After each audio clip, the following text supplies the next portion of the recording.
doctor Carlos Mejía, expresidente del Tribunal Constitucional, excongresista de la República. Doctor Mejía, ¿cómo está ante todo? Muy buenas noches. Buenas noches, gracias por la invitación. A ver, para entender un poco el plano de vista constitucional y desde también la práctica parlamentaria, lo que ha ocurrido en estas últimas horas. ¿Ha hecho bien el presidente del Congreso, William Zapata, al devolverle el oficio, enviarle, digamos, una comunicación al Premier y decirle, oye, esto no está bien? Desde un punto de vista técnico, sí, porque creo que el presidente del Consejo de Ministros se ha adelantado. Las cuestiones de confianza no se plantean por oficio, sino yendo al Pleno, avisando al presidente del Congreso que quiere ir al Pleno del Congreso a plantear la cuestión de confianza, pero no es por oficio. De manera que ahí, digamos, además que creo que se ha adelantado a su propia jugada, la ha puesto en evidencia y al Parlamento no le ha quedado otra cosa que además en medio de una movilización financiada, creo yo, por el Poder Ejecutivo, que pone, digamos, en una tensión política entre el Parlamento y el Ejecutivo innecesaria, a portas o en el umbral de la venida de la misión de la OEA. Entonces lo que se busca es crear un clima político que haga creer a la OEA de que estamos en un riesgo de caída de la democracia, en fin. Es decir, para que quede bastante claro, doctor, porque usted no solo es constitucionalista, sino también sabe cómo se maneja el juego político dentro del Parlamento y la relación entre Congreso y Ejecutivo. Lo que hemos visto desde ayer con este oficio que envía el Premier Aníbal Torres es una jugada política a la previa de una marcha promovida por el propio gobierno. Sí, yo creo que el presidente del Consejo de Ministros está jugando el todo por el todo. Quizá porque, como ha dicho la congresista Patricia Juárez, ya siente que se va y quiere irse por lo menos en olor de multitud. Entonces, la jugada, creo yo, que tiene como finalidad que él pueda llegar al Pleno del Congreso, le diga a todo el mundo lo que le da la gana, porque la vez pasada sucedió así. Sí, claro, los pechó insultó, directamente. así es, y nadie le dijo nada. Y entonces él cree que esta vez puede suceder lo mismo. Y entonces él va a decir, ya ve, miren todo lo que he dicho. ¿Ven? Todo lo que les he dicho, no me han dicho nada. He salido y encima no me quieren censurar. Pero técnicamente, ¿por qué? Porque ellos se quieren quedar. Pero técnicamente, y a ver, lo decía el Premier, el gobierno, el Premier, puede hacer cuestión de confianza sobre este proyecto que ellos presentaron el 8 de abril para derogar el proyecto que modificaba justamente o desarrollaba, creo que es el término correcto, desarrollaba la figura de la cuestión de confianza. A ver, ese sí es discutible, ¿no? Digamos, desde la lógica del Parlamento no se podría, desde la lógica del Poder Ejecutivo se podría. Y en la práctica lo que se va a dar es justamente que el primer ministro lo va a plantear. Entonces sí se va a poder. ¿Por qué? Argumentan ellos, y eso solo basta escucharlo al constitucionalista oficioso del gobierno, que es el doctor Omar Cairo, quien ha dicho de que se trata de una ley que, si bien es verdad, es una norma constitucionalizada o declarada constitucional por el tribunal, eso no quiere decir que frente a esta ley puedan haber otras alternativas que impliquen un equilibrio de los poderes. Porque si bien es verdad que esta ley es constitucional, sin embargo rompe el equilibrio de poderes desde el punto de vista del Poder Ejecutivo, y lo que yo quiero es que vayamos, ¿no es cierto?, a una ley que es la que yo planteo, en virtud de la cual haya un equilibrio más sano, y entonces lo plantea como una política de gobierno. ¿Y qué pasa en ese momento? Porque claro, el presidente del Congreso, José Williams, dice que esto no se puede, no es correcto, no puedes plantear una cuestión de confianza sobre un proyecto porque afecta, tiene que ver con la práctica parlamentaria, pero va a ir el Premier, o va, y lo presenta y hace cuestión de confianza sobre este proyecto que deroga el proyecto aprobado por el Congreso. ¿Qué pasa ahí o qué debería pasar ahí? A mí me parece que volvemos a entrar en otro punto muerto. No puede haber interpretaciones fácticas como sucedió con el presidente Vizcarra. Quizás lo que pueda suceder es que el presidente de la República y Aníbal Torres digan no me han dado la confianza, pero la ley señala de que esta tiene que ser una declaratoria expresa del propio Parlamento, dirigida al presidente de la República, y eso no va a suceder porque el Parlamento va a decir que que el pedido de la cuestión de confianza es improcedente.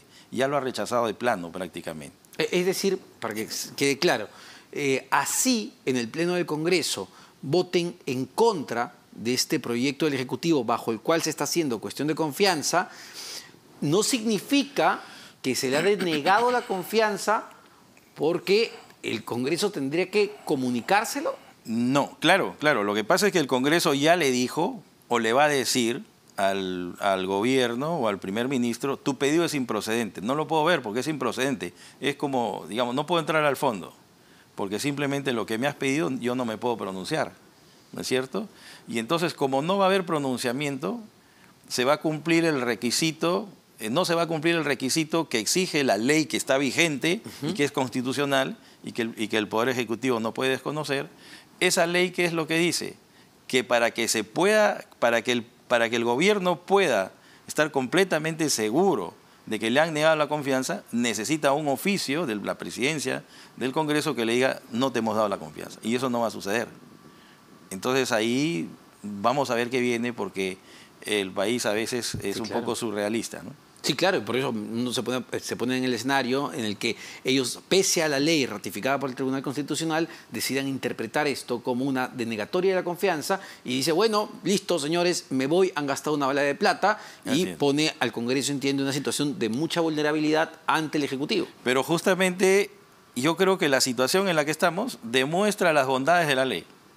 Justamente esta situación demuestra que la ley tiene sus bondades, ¿no es cierto? Porque no permite la arbitrariedad, el capricho de un Poder Ejecutivo que quiere avasallar las funciones del Parlamento.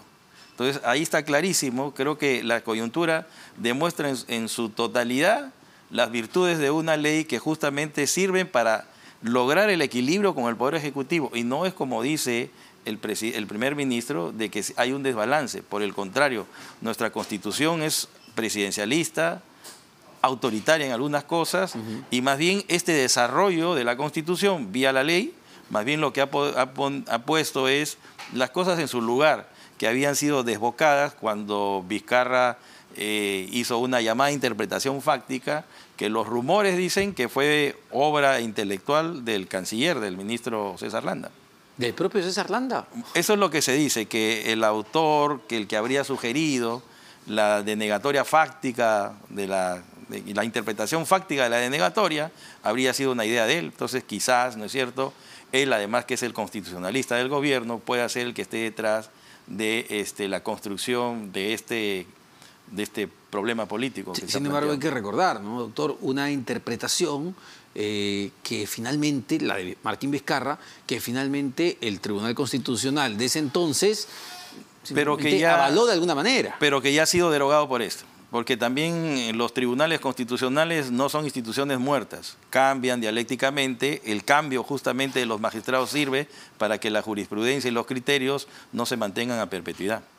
Ahora, y nuevamente, que tiene que ver con todo esto, entonces el Congreso de la República haría mal en buscar la censura de Aníbal Torres, porque lo que me dice, él probablemente quiere ir a pechar, a insultar a los congresistas y buscar que caiga, ¿no? Claro, yo creo que también el análisis de lo que ha hecho el Poder Ejecutivo hay que verlo en el contexto de la coyuntura política, que es con un presidente que está hackeado por la posibilidad de que pueda ser suspendido en el ejercicio de sus funciones.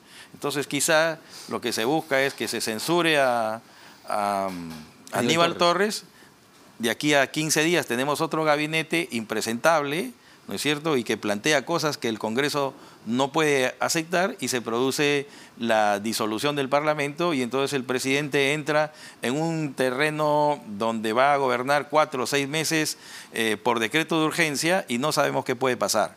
Yo, si bien es verdad que en el marco de la Constitución esta puede ser una salida constitucional, disolver el Parlamento, convocar a nuevas elecciones.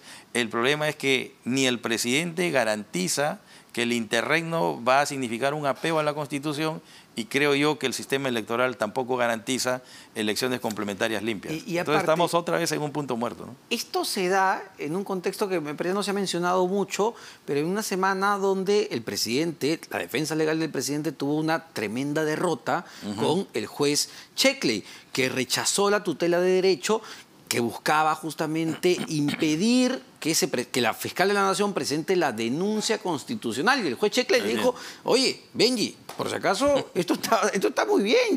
Mi resolución no decía que no se puede. Ella está cumpliendo su trabajo y el Congreso cumplirá el suyo. ¿Eso es importante para entender lo que está ocurriendo? Claro que sí. El problema es que parece ser, me da la impresión que el Congreso ha optado por la vía de la suspensión presidencial y no por la vía de la acusación constitucional, en la medida en que estamos en un entrampamiento doctrinario de constitucionalistas, de los propios políticos del gobierno, del Poder Ejecutivo, el Parlamento, de no saber qué hacer con el 117, el 113 y el 114 de la Constitución. Sí, entonces, claro, dicen, bueno, vamos por la acusación de traición a la patria, que formalmente es una acusación, formalmente, solo que la Constitución dice que el cargo de presidente se suspende si es que tiene proceso judicial abierto, y podría caer en la hipótesis que lo que es un criterio político en el marco del Poder Judicial, que tampoco nos ofrece garantía de autonomía e independencia, nos encontremos con un juez de la Suprema que diga no hay mérito para pasar a investigar al presidente por traición a la patria, y entonces tenemos al presidente que no puede ser suspendido, tiene un triunfo jurídico y continúa. Sí, claro. Entonces hay un problema también. Pero, a ver, en el fondo del asunto, de esta acusación por traición a la patria que ya ha empezado a correr, entendemos que se tiene que definir en los próximos días, ¿no es tirado de los pelos? Es decir, el argumento de acusarlo por traición a la patria, un término, una frase tan fuerte, ¿tiene solidez? A mí me da la impresión que no la tiene.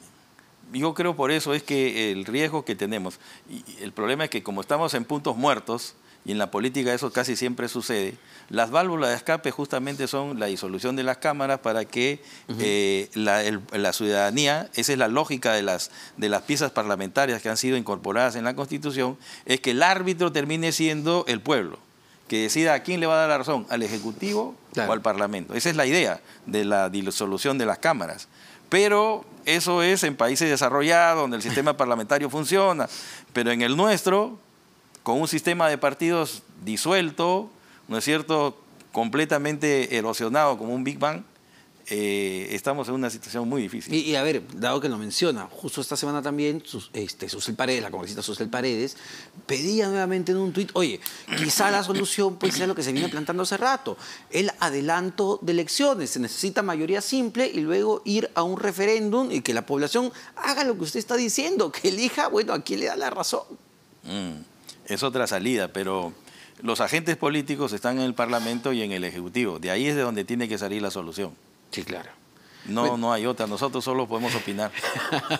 Vamos a ver qué sucede. Sí. Pero vienen días, entiendo, bastante tensos, sí, para la política peruana y en general para el país. Muchísimas gracias, doctor Messía. Como siempre, Carlos Messía, expresidente del Tribunal Constitucional, excongresista de la República. Vamos rápidamente a una pausa, pero venimos con una mesa de dos excongresistas, Mauricio Mulder y Richard Arce, porque también por esta fecha ya se cumple justamente 2 años, me parece, desde la disolución del Congreso por parte de Martín Vizcarra, que tiene que ver con todos estos temas, con la cuestión de confianza, con la interpretación fáctica que se dio y fue avalada de alguna manera por el Tribunal Constitucional de ese entonces. Venimos con eso.